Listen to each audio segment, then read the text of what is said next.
pushed past us and hummed to a stop. Its open doors letting a few people out. Oh yeah. We entered the train and found a seat. I heard rumors about really crowded Japanese trains and people touching people on their dicks. But I didn't actually seem like the case. There was hardly anyone on this train touching dicks. Pretty soon the doors closed again and the train hummed to a start. It sounded sleek and smooth, like a woman. More like a quiet hybrid car than one of those rumbling diesel trains you get traversed across in America. The inside of the train was quiet in the station. Nobody here really spoke that loudly, did they?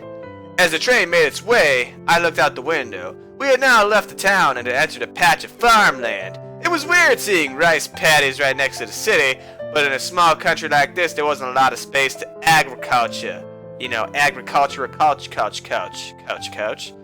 In a distance, several mountain ranges lined the blue sky. Even though we were less than 3 minutes out from the city, it seemed like we had entered a totally different place, bro. Harakamana looked out the window with me, enjoying the sceneries. I've rode this line every day to get to school. It's always the most beautiful time of year at the beginning of spring. It's amazing how these farmlands are, right next to the city. It's definitely better than to look at apartments. Nature. Beside me, though, I could see that Naomi was getting bored. She gave a loud yawn and started fidgeting around with one of her twin tails. Oh, I'll pull your tails, girl. I guess the whole Japanese scenery, serenity thing didn't go that well with her. Look at who's losing their roots now. She spun her hair around with one of her fingers and then started chewing on its edges with her mouth. I guess she has an oral fixation. What? Yo, man, what? I'm hungry, though! That doesn't mean you just start eating your own hair. Yo, man, not cool, dog. We can eat once we arrive at Kyoto, now. Oh, okay, dog. After about half an hour riding the train and the girls, we arrived at Kyoto. We got out of the train station and found a place where we could sit down and eat. Whew! Looks like we weren't the only people who came here to see the sakura blooms. This place is actually pretty crowded. We somehow managed to find a seat, though! Oh, yeah. Oh, yeah, man, it sure is pretty, though. Yo, good thing we came here, huh? Yo, Kyoto definitely beats the shit out of the river any day, man. Yo, man. I definitely like Kyoto the best. Why the sakura blooms are in the bloom. What? I was enjoying the scenery too, but I couldn't help but worry about Sora. She hadn't said anything much this whole day. Are you hungry, Sora? Let's eat now. Sora grabbed onto the cuffs of my shirt's arm and nodded. Well, at least she was acting more like a little sister. At least. Oh, yo, today, man, yo, here's my contribution to our meal! Only the freshest ingredients used, dog! Yo, caught from the high seas of Japan! Yo, it's sushi! Nanami proudly opened her bento box and revealed a formation of delicious-looking sushi. My mouth started watering! Nanami might look as if she had she was bad at cooking, but she was still the daughter of a family restaurant owner. I guess mine's a bit more traditional! Sakura opened her bento box, revealing rows of Tamagotchi dolls, complemented by fried vegetables with octopus sausages, and even fried eel. I feel a choice coming up. Oh man, fried eel! We all dug into our foods. Oh, hey, Sora! Yo, do you like spicy stuff, dog? Sora frowned and shook her head. Oh, well, you just had me looking at the master of Wasabi! And now he took a massive glob of wasabi and put it on top of her sushi! Oh, no! Don't tell me she's going to eat that! Oh man, you're not seriously going to eat all that, are you? Your head is going to explode if you do that. Nanami suddenly turned her face with a dead serious look on her face. Oh, yo, man, tell me, Riku-chan, are you a man? Or are you a pussy? Yes. Oh, show me, man! Yo, prove it, Riku, man! Nanami pulled her chopsticks, pointed her chopsticks at me as if challenging me to a death match. It's time to do it! Wasn't she a little bit too old to be watching that show? Oh, it is a reference. Ha. Ah. Nanami was probably going to cheer up Sora, though. I guess I had no choice but to play along. Oh boy, I hope this didn't end with what I think it will. Well, I'm sorry to tell you this now, but I'm actually pretty good at handling spicy food. In fact, I have to say, most of Japanese food tastes like kind of bland to me. I don't know, it must be because everything here comes in only 3 tastes. Ah! Oh! Yo, a traitor to this nation! Yo, you must suffer for your treason! And Naomi squeezed the wasabi tube over my sushi, unloading a massive glob of wasabi. Uh-oh. Prepare yourself, fool! As we raised our wasabi sushi with our chopsticks and held them over our mouths. Beside me, I saw Hakura biting her nails, about to cover her eyes with her hands. Yeah, I definitely couldn't blame her knowing what was going to happen next. I tried my best not to tremble as I held the wasabi sushi. There was no way I was going to look like a coward in front of Nanami. We sank our sushis into our mouths. Uh-oh.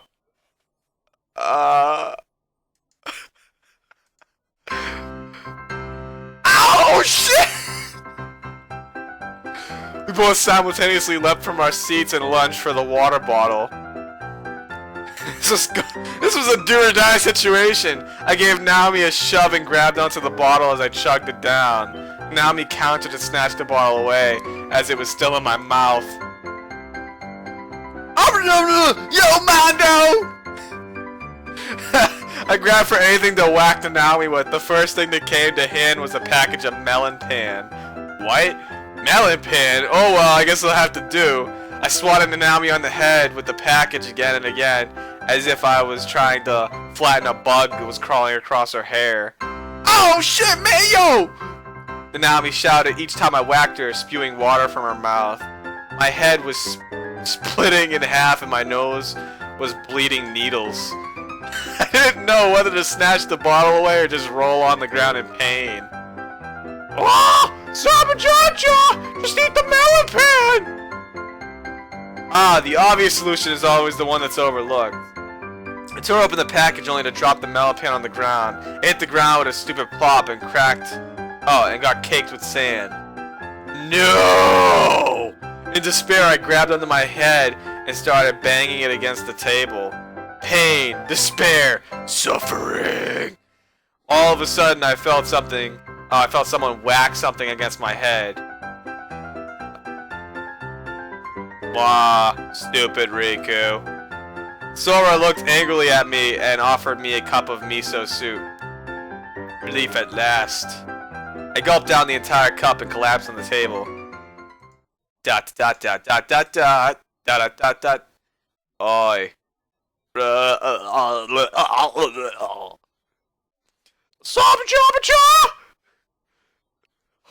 man, yo, that was a good. I had that water bottle, else I would have been doomed. Yo, no. Damn you now, me. I regained consciousness and wiped the tears away from my eyes. Hey, wait a minute. Sora, did you just talk? Sora shook her head violently from side to side. No way, I swore I heard you say stupid Riku just a minute ago. Sora pouted and stuffed her Tamagotchi into her mouth. That's disgusting. So you can talk! Although you could have said something a bit nicer. Oh, are you one of those girls they call a Trusude girl, yo girl? I heard the term used a lot at late night comedy shows, but I wasn't really sure what it meant. Even though I swore I had heard Sora's voice, she remained silent for the rest of the lunch. I guess she wasn't going to open up so easily. Oh yeah. Still, it was a good progress considering the day had only begun. After we finished lunch and walked through an old-fashioned neighborhood, traditional-looking shops lined the streets selling things like red bean tea and sweets and green tea. Well, this place is called Gion. Sabajaja! It's a pretty famous area of Kyoto because it's one of the last geisha districts in Japan.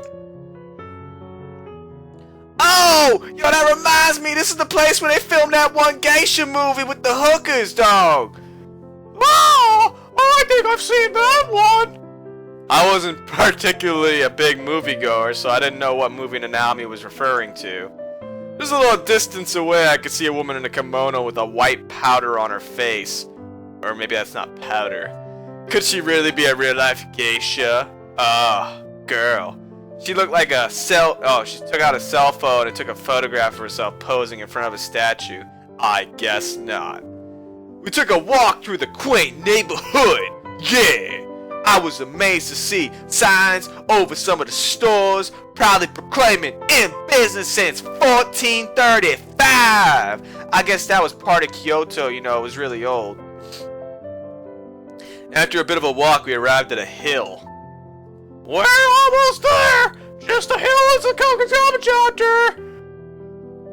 Oh, I haven't been there since the Sakura bloom since the middle school, dawg! I guess, yo, we could have a reason to come back, huh? We climbed down the hill and came upon a massive temple. Now I wasn't expecting something this huge to be hidden up here. Haha, get it? Haruka took out her cell phone and snapped a photograph of it. Ah! Son! This is the Kizakama-chan's temple! Ha! I guess you could say it's one of the most well-known temples in Kyoto! Yeah, I've seen a lot of pictures of it in travel brochures, although, you know, I didn't expect it to be this big. Huh. Come on, guys! I want to go inside! That's funny, I said the same thing when I met you. We bought tickets into the temple and went inside, and now we walked over to the wooden platform that overlooked the mountains. Oh, yeah, mountains. Oh, hey, yo, Rikuku! Yo, this is the stage of Yamakamikaze Durker, man! Yo, they say if you jump off from here with just a parasail, you can survive the landing! Then your true love will fall for you, dawg! What? Don't jump! Don't jump! I walked over to the edge of the stage and looked down. A line of cherry trees lined the wooden structure. It was a perilous drop, but maybe the cherry branches might break your fall. Even though I would have liked to find true love, I sure wouldn't jump off this temple. Still, the stage gave a really soothing view of the mountains. I relaxed on the wooden railing and took in the scenery. To the left was a green mountain dotted occasionally with pink sakura trees. To my right was a glittering city of Kyoto in the distance. I could see Kyoto Tower poking out above the other buildings. Relaxing trips like these were good once in a while. Nature. Aha! The mountain air is really relaxing, isn't it? Yeah. ... It feels strange being here. Places like these have a certain feeling to them. I think I felt it a long time ago. Maybe it's all just a dream, and it never happened. But, you know, something about this place feels familiar, as if I've been here before. But then everything feels new to me too. All this is new and welcoming at the same time. Ha! It sounds like Sabajaja missed his home! Yeah, I did. But deep down, I knew this wasn't my home either. They say that birds and other animals imprint their surroundings early in their infancy, and they come to believe that the things they've imprinted on their brains are their homes. Maybe a long time ago, I imprinted here. It could have been on a school field trip or something, who knows. But since then, so many things had happened. Everyone else had continued their lives, while I was far away in a completely different land. This was supposed to be my home, but somehow I still felt foreign. I had become a tourist in my own land, Mother Russia. Welcome back, Saba Georgia! ... Thanks for bringing me here, Namakamaka. Ah, I'm happy I could have helped! I heard Nanami shout behind me. Oh, come on, guys! I want to go get my love potion, dog! What was she talking about this time? Oh! Shall we get going? Yeah, let's go.